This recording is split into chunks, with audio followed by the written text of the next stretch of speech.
Joke's on you. Streak bounded on the stage with high energy, gingered by the screams from the tons of people in the audience beneath him.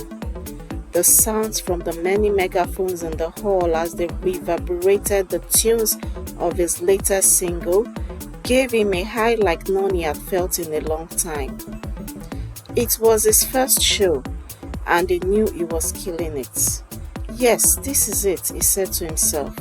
This is the life I deserve, the adulation and the fame I deserve, and it can only grow stronger from here.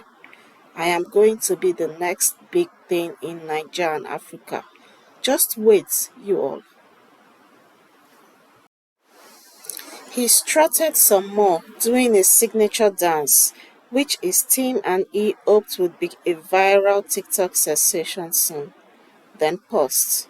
He held up his right hand in the air, NSAS fashion, and on cue, all sounds altered. There was silence in the audience too, anticipation on their faces. If you know you are beautiful and sexy, if you know you can dance, raise your hand up in the air, he called out in the silent hall. If you know you are beautiful, sexy, and can dance, raise your hand up in the air. I need the goddess up here with me. At once, the place was rent with feminine shrieks, and a wave of eager hands of different shades and sizes shimmered under the strobe lights. Streak pointed to a young lady in front who was waving her hand as if her life depended on it. You, lady in red and yellow, get your booty up here, it boomed. The girl immediately rushed towards the stage and was helped up by one of the bouncers. Are you sure you can dance? Streak asked her. She started to talk, then stopped and made a sign that she needed a microphone. In seconds, a crew member clipped one on her, and she responded, Actually, I didn't come here to dance. I have an announcement to make. What do you mean? Streak began in annoyance, but the girl rushed quickly on. I am pregnant. I am pregnant for you, Streak, aka Liar Ovia. I am pregnant with your child and I want the whole world to know. There was instantaneously a stunned silence in the hall. It was the last thing anyone in there was expecting to hear. Yes, yes, I am pregnant, the girl prattled on as loudly as she could, lifting her free hanging top to show her stomach with a small baby bump. You had a one-night stand with me and you dumped me. I have been trying to reach you everywhere, but it has been impossible. So I had to bring it here because I don't want to die in silence. You cannot say you don't remember me, Streak. You cannot.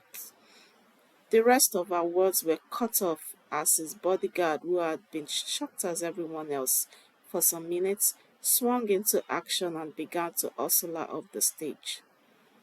Streak appeared to regain his senses also. It's a lie, guys, he assured the stunned audience. She's lying. Like, is this some kind of a joke? I don't know how. You know me, the lady shrieked back, even as the guard was trying to edge her back towards the stage stairs without touching her. Don't touch me, oh.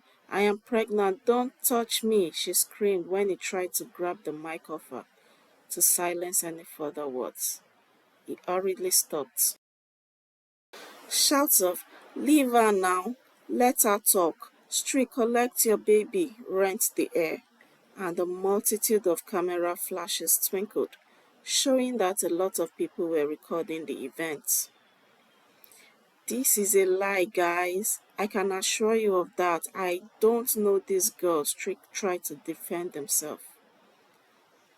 I am not lying, responded the girl. Remember when you came to perform at Unilag last Valentine? Her mic went dead at that point. The technical crew had shut it down. She was then very gently guided off the stage by a female crew member and the bodyguard.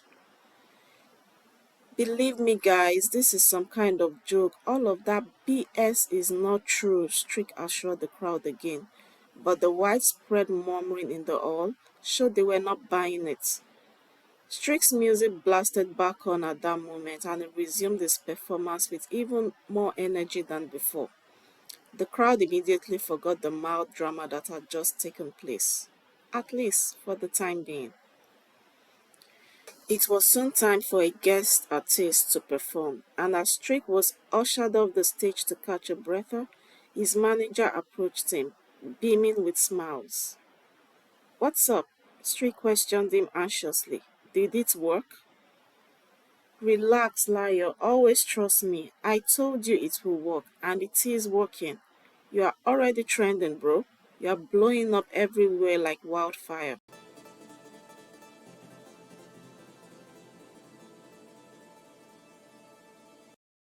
Strick was pacing about his hotel room, situated in the same hotel his just concluded show was held, nervous and worried despite all the assurances he had been getting for the past 3 hours since the end of his show.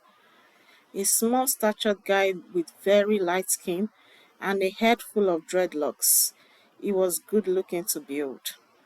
He had his iPhone 15 mobile phone in one hand, and his thumb kept flicking across the screen in record speed. One would never guess he was actually reading the content he was streaking through. Guys, she will not backfire like this. I am seeing a lot of bad messages, a lot. People are believing the girl and they are ripping me a new one all over the internet. He was addressing his manager, Sheson, and his two-man marketing team. Actually, a man and a lady, Hughie and Essie. "Liar, don't worry about all of that," Essie responded while Sheson just smiled and shook his head. "There is no such thing as bad publicity, only great ones. Are you seeing your numbers? The streams, engagement, airplays, and follows are all going off the charts. And it's only been a few hours." UG corroborated her. "Relax, man. We carefully thought through this plan and it is working out even better than planned. We also have published a message on your story that debunks it strongly and promises to get the girl arrested.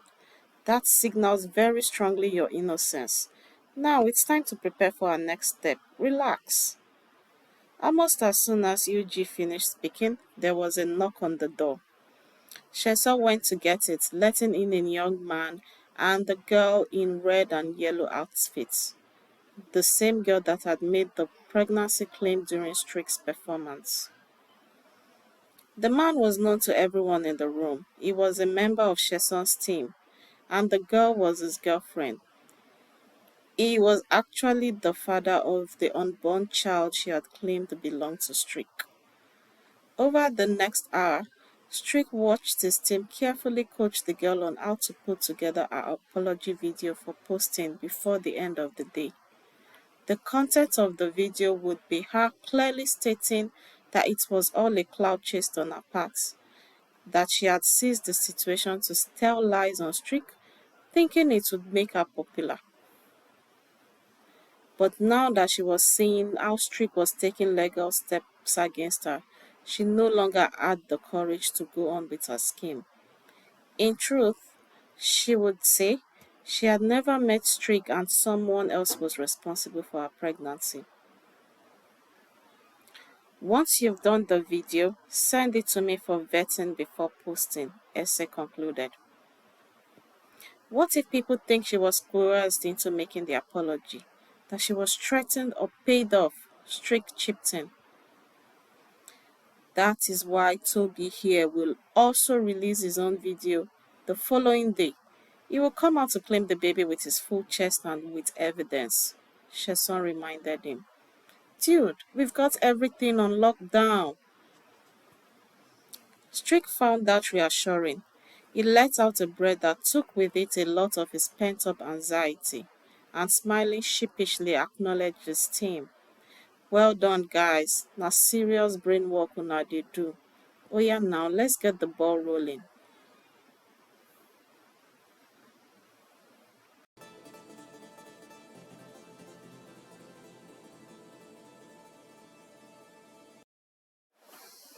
Strick's new song boomed from his surround sound system, enveloping him, and the two girls draped across the white sofa next to him. The music was as heavy as the smoke screen that shrouded the blue lit room.